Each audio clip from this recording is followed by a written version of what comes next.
சுலோமி. Ma'am உங்களுக்கு இந்த ஸ்பைன்ல just உங்களுக்கு என்ன தெரியுமோ அதை பத்தி நீங்க சொல்லுங்க. நான் பின்னாடி எக்ஸ்பிளைன் பண்றேன். ஆக்சுவலாக சின்ன வயசில் இதை பற்றி படித்தது மேம் 10th படித்தேன். இது வந்து ஸ்பைனோட ஸ்ட்ரக்சர் மாதிரி இருக்குது. ஸோ என்டையர் ஸ்ட்ரக்சரை வந்து ஒரு மாடலாக ரெடி பண்ணியிருக்காங்க. ஸோ இது எல்லாமே வந்து அதோட வெயின்ஸ் கனெக்ஷன் நினைக்கிறேன். வெயின்ஸ் இருக்கலாம், வெயின்ஸாக தான் இருக்கும்னு நினைக்கிறேன். ஸோ இந்த ஜாயின்ஸ் எல்லாம் என்னென்னு எனக்கு தெரியல ma'am. But it is like a flexible model நினைக்கிறேன். ஸோ ஸ்பைன் எப்படி உண்மையாகவே நம்மளுக்கு இப்போ நம்ம பெண்ட் பண்ணால் நிமிந்தா எப்படி முடிஞ்சா அது எப்படி ஃப்ளெக்சிபிளாக இருக்குமோ அதே மாதிரி இதை டிசைன் பண்ணியிருக்காங்க. ஸோ மடங்குது, பெண்ட் ஆகுது. ஓகே, இது வந்து எதனால பேக் பெயின் வரும்னு நினைக்கிறீங்க? இப்போ ஃபார் எக்ஸாம்பிள் இப்போ நம்ம எங்கேயாவது இப்போது சாஃப்ட்வேர் ஐடி ப்ரொஃபஷனல்ஸ்லாம் பார்த்தீங்கன்னா ஒரு உங்கள் ஷிஃப்ட் முடிகிற வரைக்கும் அந்த சீட்லேயே லைக் எப்படின்னா இப்படி பெண்ட் பண்ண மாதிரி உட்காந்துட்ருப்பாங்க. அதில் அவங்களுக்கு மேபி இந்த இடத்துல அவங்களுக்கு ஒரு சென்சேஷன் ஏற்படலாம். ஸோ அதனால் வந்து ஒரு அவங்களோட வலி இந்த இடத்துல பெயின் இருக்கலாம் மேம். அவங்களுக்கு இந்த பெண்ட் நினைக்கிறீங்க அந்த பெண்ட் ஆகிற இடத்துல என்ன ஆகும்? அது வந்து ஐ திங்க் இந்த இடம் ஃப்ரீஸ் ஆகிடும்னு நான் நினைக்கிறேன் மேம். எனக்கு தெரிஞ்சு இங்கே தான் பெயின் இருக்கும்னு நினைக்கிறேன். ஏன்னா இந்த இடம் தான் அதிகமாக பெண்ட் ஆகுது. இந்த இடத்துல பெயின் இருக்கும்னு நான் நினைக்கிறேன் மேம். பட் எக்ஸாக்டாக எனக்கு தெரியல. இது ஜஸ்ட் அசம்ஷன்னு சொல்லலாம். ஓகே, இங்கே இருக்க பெயின் மேபி இங்கே ட்ராவல் ஆக வாய்ப்பு இல்லை எனக்கு. ஸோ இடுப்புக்கு கீழே நம்ம பாடியில் இது எந்த இடம்? ஐ திங்க் இது நெக்கோட பேக் சைடு. இது ஸோ இது back. So centre of the பேக்குன்னு சொல்லலாம். இது வந்து இங்கே ஸ்டொமக்கோட back side, abdomen, low back, அப்டமனோட பேக் சைடு சொல்லலாம். ஓகே ஓகே, எனக்கு தெரிஞ்சு இந்த இடத்துல தான் ப்ரெஷர் அதிகமாக இருக்கும் பெண்ட் பண்ணும்பொழுது. ஸோ பெயின் வருது அப்படின்னா இந்த ரீஜனல் பார்ட்டில் மட்டும்தான் இருக்கும்னு நான் சொல்கிறேன் மேம். எனக்கு எக்ஸாக்டாக தெரியல. ஓகே சரி, நான் உங்களுக்கு எக்ஸ்பிளைன் பண்ணவா? ஓகே, இது வந்து நீங்கள் சொன்ன மாதிரி இது ஒரு ஸ்பைன் மாடல். நெக்கு இது தொராக்ஸ்ன்னு சொல்லுவோம். செஸ்டோடைய ஸ்பைனு. இது வந்து லம்பார் அப்படின்னு சொல்லுவோம், லோவர் பேக்கோடது. இதுக்கு கீழே இருக்கிறது பெல்விஸோடைய அந்த ஸ்பைனுடைய போர்ஷன், போனி போர்ஷனை வந்து சேக்ரம் அப்படின்னு சொல்லுவோம். ஸோ இப்போ இதில் வந்து நீங்கள் சொன்னீங்க இல்லையா, இது வந்து இந்த எல்லோ கலரில் வெளியில் வர பார்ட் வந்து வெயினாக இருக்கும் அப்படின்னு சொன்னீங்க இல்லையா. ஸோ பேசிக்காக இதோடைய போனி பார்ட்ஸ் எது, மற்ற சாஃப்ட் டிஷ்யூ பார்ட்ஸ் எது அப்படிங்கிறத நான் சொல்கிறேன். இதில் இந்த பிளாக்ஸ் மாதிரி ஒயிட் கலரில் இருக்குது இல்லையா, இது எல்லாமே வந்து ஃபுல்லாக போன்ஸ். ஆமாம், இந்த அடுத்தடுத்த போன் நடுவில் ஒரு மாதிரி கொஞ்சம் டிரான்ஸ்பரண்ட்டாக ஒரு ஸ்ட்ரக்சர் இங்கே குட்டி குட்டியாக போகுது இல்லையா, இது வந்து இன்டர்வர்டிபிரல் டிஸ்க்னு சொல்லுவோம். டிஸ்க் விலகிடுச்சம்மா, ஜவ்வு விலகிடுச்சு, வலிக்குதுன்னு சொல்றாங்க. ஜவ்வு விட்டுருச்சு அப்படின்னு சொல்றது எல்லாமே வந்து இந்த போர்ஷன் தான். இந்த எல்லோ கலர்ல வெளியில வர்றது வந்து நரம்பு, தண்டுவட நரம்பு. ஆமா, இதுல தண்டுவடம் எங்க இருக்கும் அப்படின்னு பாத்தீங்கன்னா இங்க பின்னாடி இந்த சைட்ல பாத்தீங்கன்னா இங்க ஒரு கேப் இருக்குது இல்லையா, இந்த பேக் சைட்ல பாருங்க, இந்த இடத்துல அப்படியே உள்ளுக்குள்ள வந்து அப்படியே மேல வரைக்கும் போகுது, மேல இருந்து அப்படியே கீழே வரைக்கும் வருது இல்லையா. ஸோ இதை தான் வந்து தண்டுவடம்னு சொல்லுவோம். இந்த தண்டுவடத்துல இருந்து இந்த நரம்பு ஆரிஜின் ஆகி அங்கிருந்து ஸ்டார்ட் ஆகி எங்க போகணுமோ அங்க போகும் பாடிக்கு. ஓகேவா?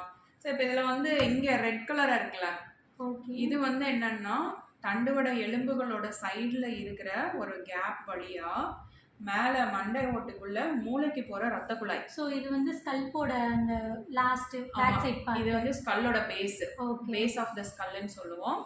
பேஸ் ஆஃப் த ஸ்கல்லில் வந்து இந்த ரெண்டு சைடில் இருக்கிற பிளட் வெசல்ஸ், ஆர்டரிஸ் வந்து அந்த மேலே ஓட்ட வழியா பிரெயினுக்கு வந்து உள்ள போகும்.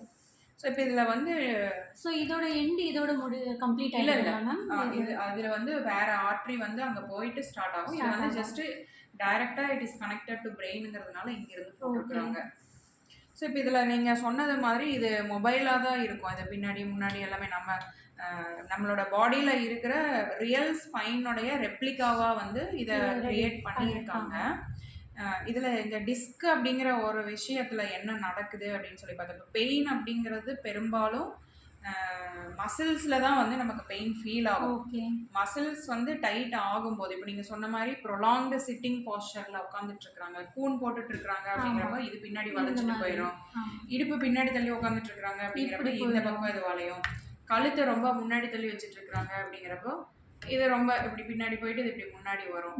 ஸோ இதில் இது எல்லாமே வந்து நார்மல் கர்வேச்சர்ஸ். இது பின்பக்க வளைவு, இது முன்பக்க வளைவு, இது பின்பக்க வளைவு, அது மாதிரி இது உள்பக்கத்தில் முன்பக்க வளைவா வரும். ஸோ இதெல்லாம் நார்மல் கர்வேச்சர்ஸ். ஸோ இந்த எஸ் ஷேப்டு கொடுத்துக்கிறது வந்து நம்ம எக்ஸாக்டா நம்ம பாடியில எந்த மாதிரியா இருக்குமோ நம்ம பாடியோட சைடு வியூ நம்ம பார்க்கும்போது கழுத்து இப்படி வளைஞ்சிருக்குது, முதுகு இப்படி வளைஞ்சிருக்கு, திரும்ப இடுப்பு இப்படி வளைஞ்சிருக்கு, அதே மாதிரி தான் இதுவும் இருக்கு. ஸோ இதில் இப்போ என்ன நடக்குது அப்படின்னா சில மசில்ஸ் வந்து மேலேருந்து கீழே வரைக்கும் கண்டினியூஸாக வரும். சில மசில் வந்து இங்கிருந்து ஸ்டார்ட் ஆகி கீழே மட்டும் போகும். பட் பேசிக்காக ஒரு மசில் டைட் ஆகாமல் ஸ்பைனில் வந்து எந்த ப்ராப்ளமுமே தானாக அவங்களோட டே டு டே ஆக்டிவிட்டீஸ்னால வர்றது கிடையாது.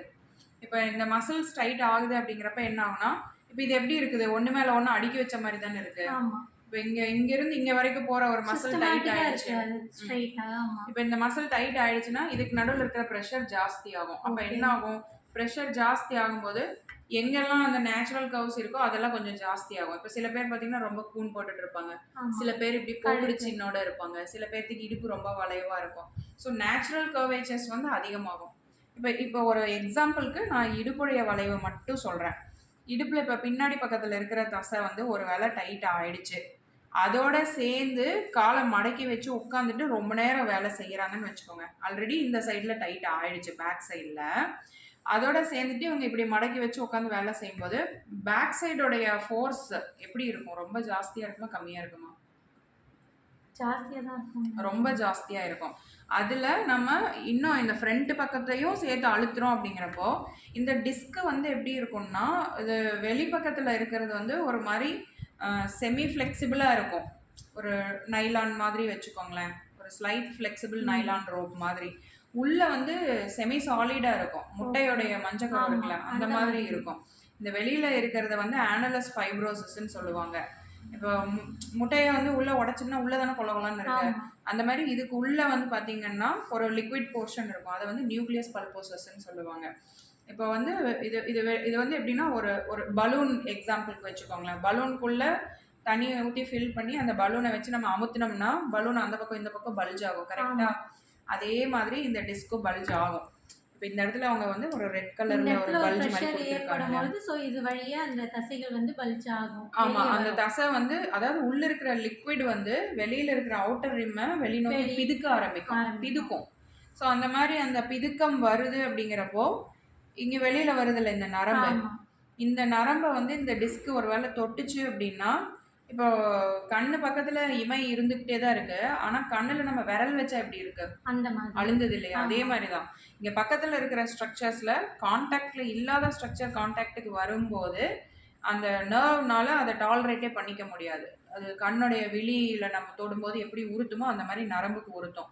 அந்த மாதிரி உறுத்துது அப்படிங்கிறத தான் அந்த த்ரூ அவுட் அந்த நரம்புடைய கோர்ஸ்ல இருக்கிற தசைங்கள்ல அது வலியா காமிச்சு கொடுக்கும். இப்போ ஃபார் எக்ஸாம்பிள் லோ பேக்கில் வந்துச்சு அப்படின்னா அதை தான் சயாட்டிக்கா அப்படின்னு சொல்லுவோம். இப்போ இந்த டிஸ்க்கு பல்ஜ் ஆகிறது சும்மா வெறும் பல்ஜாகவே இருந்துகிட்டு இருக்கிறது, நம்ம ப்ராப்பராக கேர் எடுத்துக்கல. இப்போ உங்களுக்கு ஒரு பேக் பெயின் இருக்குது, ஆல்ரெடி மசில்ஸ் டைட்டாக இருக்குது, இங்கே இருக்கிற பெயின் சென்சேஷனை நீங்கள் மழுங்கடிக்கிறதுக்கு இல்லைனா வந்து மரத்து போக செய்யறதுக்கு நீங்கள் மாத்திரை சாப்பிட்றீங்க. ஆனால் இங்கே இருக்கிற மசிலோட டைட்னஸில் எந்த விதமான சேஞ்சஸுமே நம்ம உண்டு பண்ணல அப்படிங்கிறப்போ இங்கே இருக்கிற டிஸ்க் பல்ஜ் என்ன ஆகும், அப்படியே இருக்குமா இல்லை போயிருமா? அப்படியே தான் இருக்கும். அப்படியே தான் இருக்கும் அப்படிங்கிறப்போ அந்த இடத்துல இன்னும் கொஞ்சம் மசில் டைட் ஆகுது அப்படிங்கிறப்போ அதோடைய வேர் அண்ட் டேர் இன்னும் அதிகமாகும். ஸோ டிஸ்கோடைய பல்ஜ் சைஸ் பெருசாக ஆக ஒரு குறிப்பிட்ட ஃபோர்ஸுக்கு மேலே இந்த ஆனலஸ் ஃபைப்ரோசிஸ்னால உள்ள இருக்கிற ப்ரெஷரை தாக்கு பிடிக்க முடியாது. அப்போ என்ன ஆகுனா பட்டுன்னு அது விட்டுரும். அது விடும்போது இந்த டிஸ்க் வந்து வெளியில ஒழுகிரும். இதை தான் ப்ரொலாப்ஸ்ன்னு சொல்லுவாங்க. ஸோ இது ப்ரொலாப்ஸ் ஆகும்போது என்ன ஆகுனா பெர்மனண்ட்டாக 2 தண்டுவடை எலும்புங்களுக்கு நடுவில் அந்த ஹைட் வந்து கம்மியாயிரும், பெர்மனன்ட் ஷார்ட்டனிங் போயிடும். பெர்மனன்ட் ஷார்ட்டனிங் போகும்போது இந்த பின்னாடி பக்கத்தில் இருக்கிற ப்ரொஜெக்ஷன்ஸ் இருக்குது இல்லையா, இது வந்து ஒன்று போட்டு உரச ஆரம்பிக்கும். இந்த இடம் இது வந்து ஒன்று போட்டு உரசும் போது இங்கெல்லாம் வந்து ஆர்த்ரைட்டிஸ் மாதிரி வந்துடும், எலும்பு தேய்மானம் வரும். ஸோ எலும்பு தேய்மானம் வந்துச்சு அப்படின்னால என்ன ஆகுனா இது தேய தேய அப்படியே கரைஞ்சிட்டு போகாது, பக்கத்தில் புதுசாக வந்து பார்த்தீங்கன்னா அந்த எலும்பு வந்து துருத்திக்கிட்டு வளர ஆரம்பிக்கும். அது எல்லாமே அது வந்து ஆஸ்டியோஃபைட் ஃபார்மேஷன்னு சொல்லுவோம். அது போய் நரம்பு அழுத்த உங்களுக்கு இன்னும் அதோடைய பிரச்சனைகள் ஜாஸ்தியாகும்.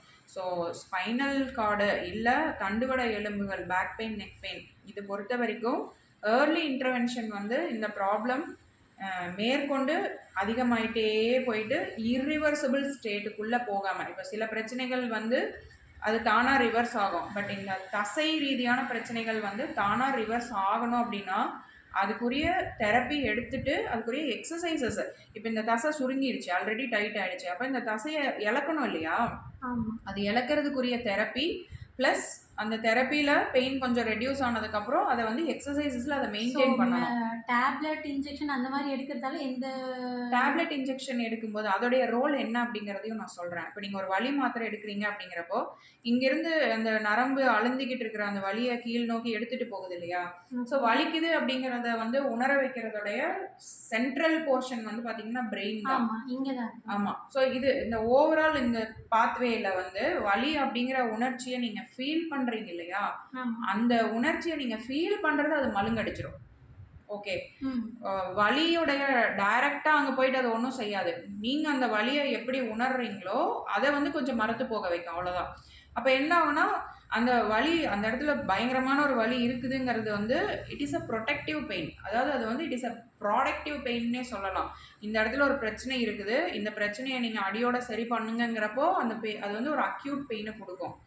பட் அதை நம்ம இக்னோர் பண்ணி ஒரு வலி மாத்திரையை போட்டு அதை மறக்கடிச்சிட்டோம் அப்படின்னா அந்த அக்யூட்டாக இருக்கிற பெயின் போயிடும். பட் மசில் டைட்னஸ் அப்படியே தான் இருக்கும், உள்ள இருக்கிற தேய்மானம் அப்படியே தான் இருக்கும். இன்ஃபேக்ட் சொல்லணும் ஜாஸ்தி தான் இருக்குமே தவிர கியூர் ஆயிருக்காது. மாஸ்க் ஆயிரும், ஹைட் ஆகி அப்படியே மாஸ்க் ஆயிரும், அப்படியே மேலே ஒரு இது போட்டு பூசின மாதிரி ஆயிரும். இருக்கிற பிரச்சனை ஒன்றா அப்படியே இருக்கும், இல்லைன்னா அதிகமாயிட்டே தான் இருக்கும்.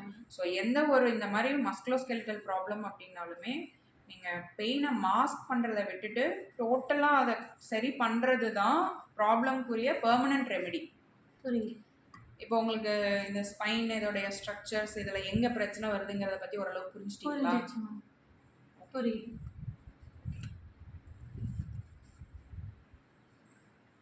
என்ன பேசணும் தெரியாது, கச்சம்